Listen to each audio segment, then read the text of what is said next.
Well, here we are, early on a Thursday morning at New Haven. I'm excited and nervous. It's an important moment for me because it is the start of my first long-haul trucking trip from England. Secondly, I'm nervous because it's also the start of creating the Trucking 100 channel in Europe.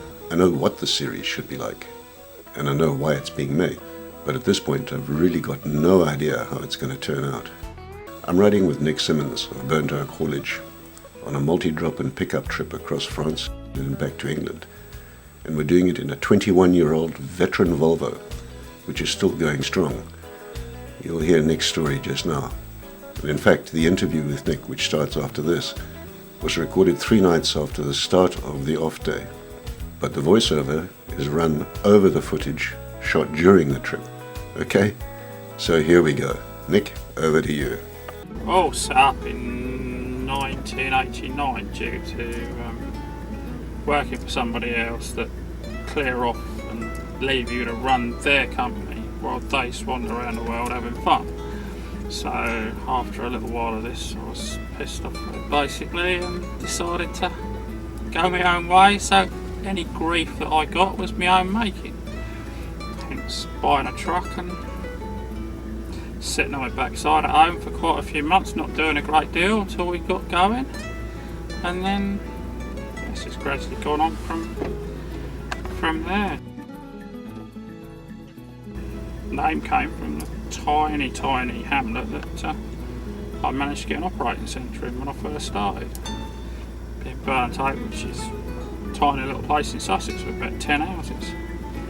So hence the name, but other people look at it and say, Burnt Oak, oh, you come from Edgware in London. No, I got that wrong. Never heard of where I come from, but they all think they know. Company grew.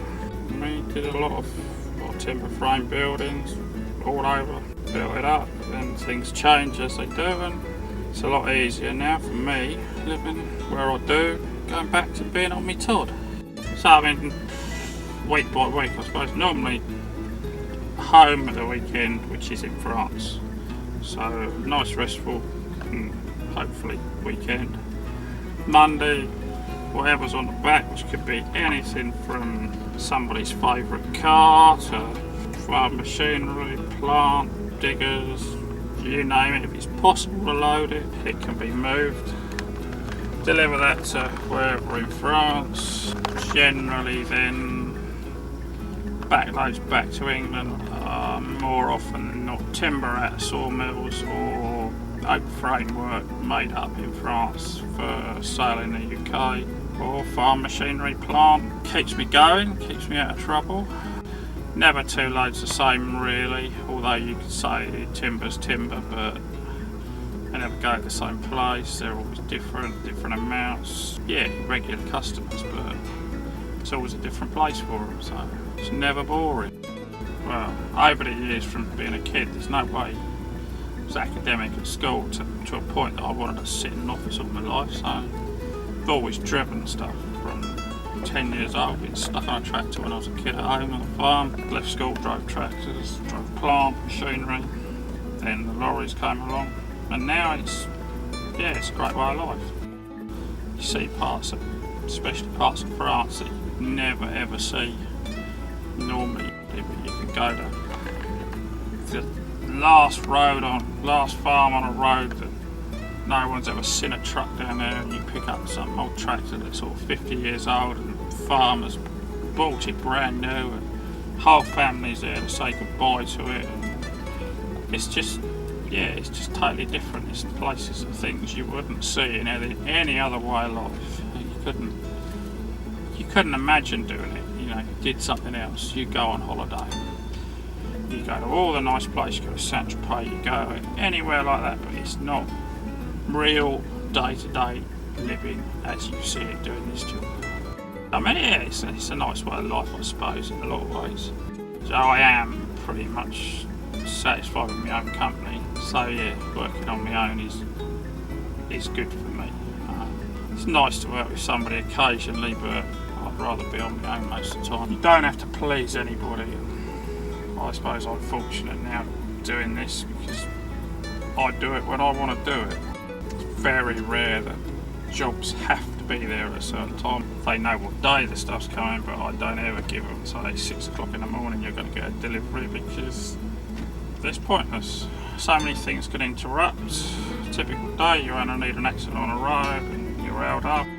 If you tell them from the outset how it's going to be, and you do what you say you're going to do when you're going to do it, you know, things don't have to be by the minute.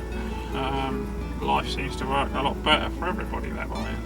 It's a shame that the rest of the world can't sort of see it sometimes. Everyone's rushing and tearing and ended up getting nowhere and driving themselves into an early grave. Yeah, freedom's great, but you know, you've got to be realistic about things, and you can't say you'll do things that you can't do. Been doing this for 23 years coming up now. Must have done something right. And yeah, we've got customers, still got people ringing up that did work for 20 years ago. They haven't done a job for 10 years for them, but they ring up because they're obviously satisfied with what you did. Other customers, regular, 1 load a month, say. Others, 2 load a month, whatever. But word gets around, word of mouth is far better advertising than anything in a book, magazine. If you could be recommended by people all over the years, it's been good. People, yeah, they just use you, satisfied with what you do, tell somebody else comes along, a bit more work, so life carries on. Hopefully, we've never really let anybody down. Somewhere along the line something will give once in a while, but not too often, so most people are happy 99% of the time, so I'm quite happy with that.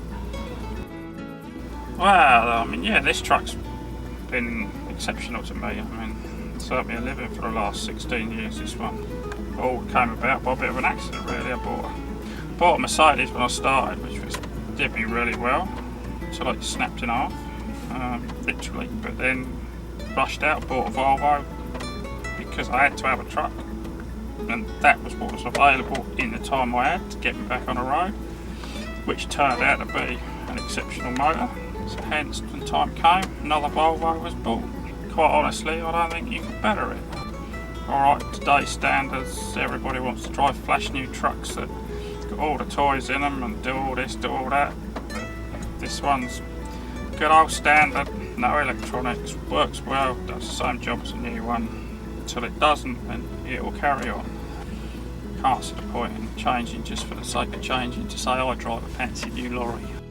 End of the day, getting people's goods from A to B is what it's all about. If you can do that with this one, still looks the part, so what's the point of change?